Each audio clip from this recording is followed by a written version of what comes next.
Oui, allô Céline? Oui, ça va? Ah ah.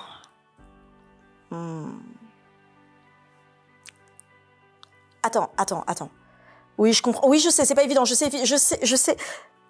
Mais il va répondre, hein? D'accord. Ok. Ok, bah continue à prier alors, d'accord. Ok. Attends, excuse-moi juste un instant. Bonjour, c'est la pensée du jour et si on parlait de chaque chose qui arrive en son temps? Bienvenue dans la pensée du jour. Je reprends Céline, ça va pas du tout. Oui Céline, ouais. Oui, il va le faire.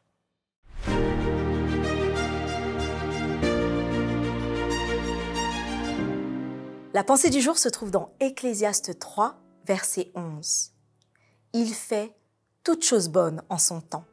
Même, il a mis dans leur cœur la pensée de l'éternité, bien que l'homme ne puisse pas saisir l'œuvre que Dieu fait, du commencement jusqu'à la fin. T'es-tu déjà intéressé à la philosophie?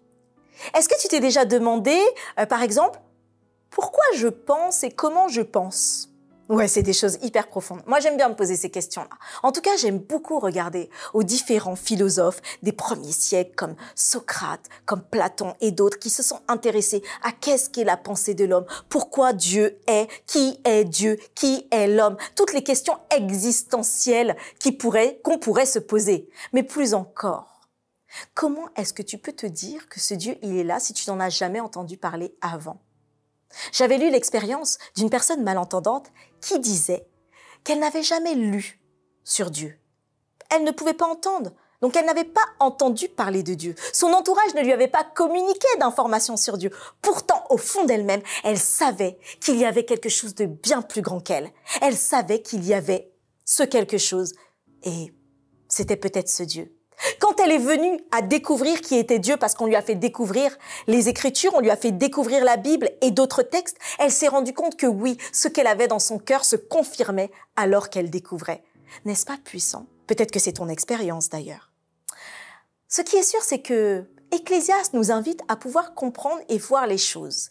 Il nous dit une chose, dans notre quotidien, nous avons tendance à parfois nous suractiver et prendre les choses pour acquis. Mais il nous rappelle, Dieu, fait toutes choses bonnes en son temps. Parfois, nous prions. Et je prenais l'exemple de Céline au téléphone. Nous prions. Et nous prions encore. Et parfois, on se lasse parce que cette situation n'arrive jamais à se résoudre. Parce que nous ne voyons jamais l'issue. Mais nous oublions il fait toutes choses bonnes en son temps. Dieu est le maître du temps. Mais plus encore, il ajoute, il a mis dans leur cœur, dans ton cœur, dans mon cœur, la pensée de l'éternité. Ça veut dire qu'en fait, la réponse même que nous attendons, peut-être que Dieu ne la donne pas là, parce que nous ne la voyons pas comme ça, mais il a mis dans notre cœur une vision bien plus grande que celle que nous voyons maintenant. Mais il ajoute, parce que tu diras, oui, mais moi je la vois pas, parce qu'il dit, bien que l'homme ne puisse pas saisir l'œuvre que Dieu fait du commencement jusqu'à la fin. Est-ce que tu étais là en Genèse? Est-ce que j'étais là en Genèse? Non, nous n'étions pas là, mais nous voyons ne serait-ce qu'un peu le fruit de la création de Dieu. Quand tu vois ces merveilleuses fleurs, ces papillons, ces bêtes extraordinaires, quand tu vois la création dans les montagnes, quand tu vois les toundras, quand tu vois le paysage qu'il y a autour de nous, ce que Dieu a fait sur cette planète, regarde des documentaires. Et certes, on ne comprend pas tout ce que Dieu fait, mais ce qui est sûr, c'est qu'il le fait en son temps. Et il a mis dans notre cœur une vision bien plus grande que ce que nous voyons. Moi, je sais que ce passage me fait beaucoup de bien. La pensée de l'éternité.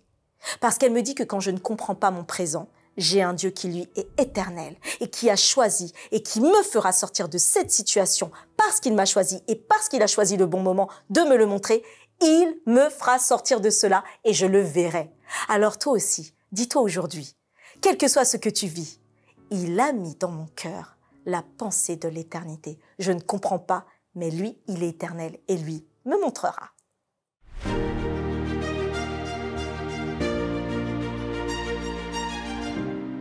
Merci Seigneur d'avoir mis dans nos cœurs cette pensée de l'éternité.